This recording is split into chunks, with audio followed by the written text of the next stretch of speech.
औज़ु बिल्लाहि मिनश शैतानिर रजीम। बिस्मिल्लाहिर रहमानिर रहीम। अस्सलामु अलैकुम वरहमतुल्लाहि वबरकातुहू। मैं आज आपके सामने हाजिर हुआ हूँ सूफ़ी रफ़ीक़ अहमद चिश्ती समंदरी, सैयद सलार मसूद गाज़ी रज़ियल्लाहु ताला अन्हु की एक करामत बयान करने की कोशिश कर रहा हूँ। वला तक़ूलू लिमन युक़तलु फ़ी सबीलिल्लाहि अमवात बल अहयाउ वलाकिन ला तशऊरून। अल्लाह रब्बुल इज़्ज़त इरशाद फरमाता है, जो मेरी राह में शहीद हो गए उन्हें मुर्दा मत कहो, बल्कि वो ज़िंदा हैं और मेरा दिया हुआ रिस्क खाते हैं। किस तरह ज़िंदा हैं ये ज़ाहिरी ज़िंदगी में हमें देखने को मिलता है। बादशाह गयासुद्दीन तुगलक जंग पर गया हुआ था और जिस किले के दरवाज़े पे वो खड़ा था वो कई दिनों से कोशिश कर रहा था और किले का दरवाज़ा तोड़ नहीं पा रहा था और इसलिए वो जंग फतेह नहीं कर पा रहा था। उसी दौरान सैयद सलार मसूद गाज़ी रहमतुल्लाह अलैह के चाहने वाले दीवाने मस्ताने आपका अलम शरीफ लेकर के उसके आबाई मकान जहाँ वो रहता था उसके सामने से गुज़र हो रहा था उन लोगों का। तो बादशाह गयासुद्दीन तुगलक की वालिदा ने देखा कि दीवानावार ये लोग कहाँ जा रहे हैं। तो उसने अपनी लौंडी से पूछवाया कि इन लोगों से पूछो ये कौन लोग हैं और कहाँ जा रहे हैं। तो उसने जाके दरियाफ़्त किया तो उसमें से एक मस्त ने बताया कि हम लोग सैयद सलार मसूद गाज़ी रज़ियल्लाहु ताला अन्हु के चाहने वाले हैं और उनका उर्स मनाने के लिए हम बहराइच शरीफ जा रहे हैं। तो ये बात सुनकर बादशाह गयासुद्दीन तुगलक की वालिदा के मन में ख़याल आया और उन्होंने मन्नत मांग ली वहीं पर कि या गाजी सरकार, मेरा बेटा जंग पे गया हुआ है, अगर वो जंग फ़तेह करके वापस घर लौटेगा तो मैं आपकी हाज़िरी के लिए उसको बहराइच शरीफ भेजूंगी। तो सरकार गाज़ी की बारगाह में उनकी वालिदा की दुआ कबूल हो गई।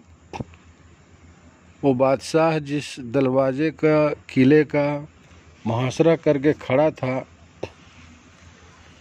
वहाँ पर उन्होंने देखा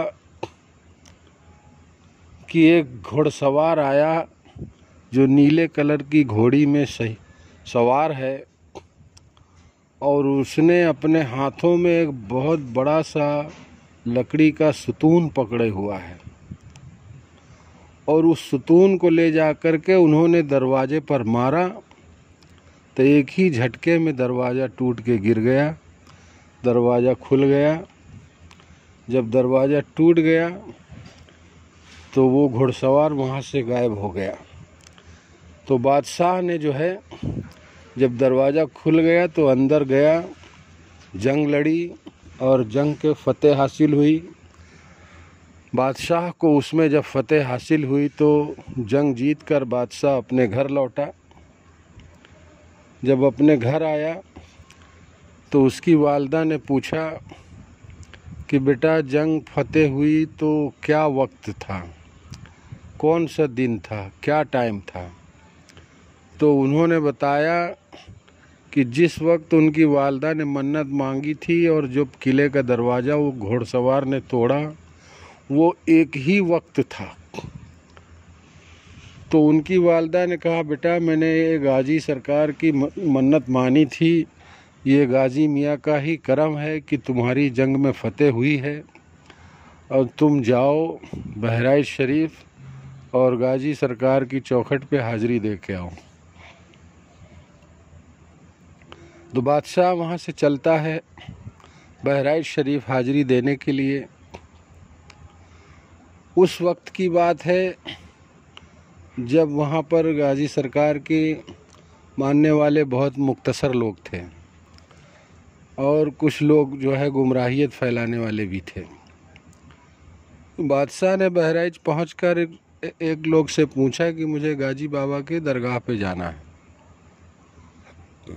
तो किसी ने बताया भाई हमको तो पता नहीं, वो देखो वहाँ पर एक दीवाना रहता है, आप उनके पास चले जाओ, उनको सब पता है, वो आपको बता देंगे। तो वो जो दीवाने हैं उस वक्त के अमीर मां रहमतुल्लाह अलैह बहुत पाए के बुज़ुर्ग हैं उस वक्त के।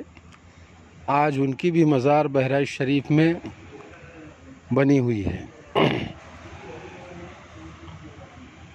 तो जब उनके पास बादशाह पहुंचा तो वो बादशाह को लेकर के गाजी बाबा की मज़ार की तरफ चले। तो वो जो है आड़े टेढ़े चल रहे थे, कभी तिरछा कदम रखते थे, कभी टेढ़ा कदम रखते थे, कभी उछल के कदम रखते थे। तो बादशाह ये देख कर के बड़ा हैरान हुआ कि हज़रत आप तो सीधे साधे हैं, फिर आप टेढ़े मेढ़े क्यों चल रहे हैं।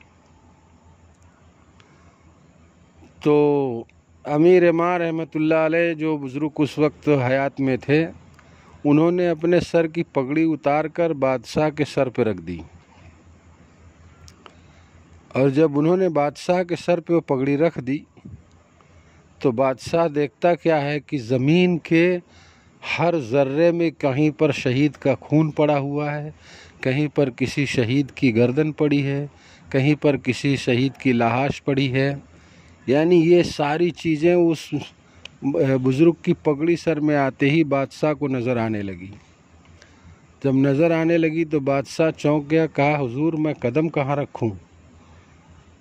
कहा जो मैं देख रहा था तू नहीं देख पा रहा था, इसीलिए मैंने तेरे सर पे पगड़ी रख दी। वो बादशाह गयासुद्दीन तुगलक वो बुज़ुर्ग के सामने हाथ जोड़ के विनती किया कि सरकार मैं इस लायक नहीं हूँ, इस पगड़ी को आप ही संभालिए। तो गोया वो बुज़ुर्ग ने उन बादशाह के सर से पगड़ी लेके अपने सर पे रख ली और बहराइच शरीफ में दरगाह गाजी सरकार की चौखट में ले गया। रास्ते में उसने बादशाह से पूछा कि तुम्हारी जिस वक्त जंग फतेह हुई, मैंने यहाँ से गाजी सरकार को अपनी मज़ार से निकलते हुए देखा। वो नीले कलर की घोड़ी पे सवार होकर के यहाँ से निकले थे। तो जब नीले कलर की घोड़ी का नाम सुना बादशाह तो चौंक गया। तो बादशाह ने कहा हाँ सरकार, उस वक्त एक नीले कलर की घोड़ी में एक घुड़सवार आया और अपने हाथों में एक लकड़ी का बड़ा सुतून पकड़े हुआ था, और वो सुतून उन्होंने जो है दरवाजे के किले पे मारा तो किले का दरवाज़ा खुल गया। तो कहा बेशक वो गाजी सरकार ही थे जिन्होंने आपको फतेह दिलाई। तो उसने अकीदत व मोहब्बत के साथ वहाँ हाज़िरी दी। उसके बाद उसने वहाँ पर जंजीरी गेट और जो भी तामीरी काम बादशाह तुगलक ने वहाँ कराया है। इससे हमको ये सबक मिलता है कि हम अगर बहराइच शरीफ जाएं तो वहाँ पर पैर रखने की जगह नहीं है। कोई ऐसी जगह नहीं है जहाँ पर किसी शहीद का खून न पड़ा हो या किसी शहीद का वहाँ किसी अंग का कोई हिस्सा न पड़ा हो। तो बहराइच शरीफ हाज़िरी देने जाने के लिए बहुत अदब का मकाम है। वहाँ जाएं तो अकीदत व मोहब्बत से जाएं और बहराइच शरीफ की सरज़मीन पर उतरें तो नंगे पैर चलने की कोशिश करें। और ये गाज़ी की मोहब्बत अल्लाह जिसको अता फ़रमाए, एक शहीद की मोहब्बत जब रंग लाती है तो इंसान की ज़िंदगी बदल जाती है, उसकी दुनिया बदल जाती है। तो वहाँ पर इंसान की हर मांगी हुई मुराद पूरी होती है। सरकार गाज़ी की चौखट में जाएं तो अक़ीदत व मोहब्बत के साथ जाएं। अस्सलामु अलैकुम व रहमतुल्लाहि व बरकातहू।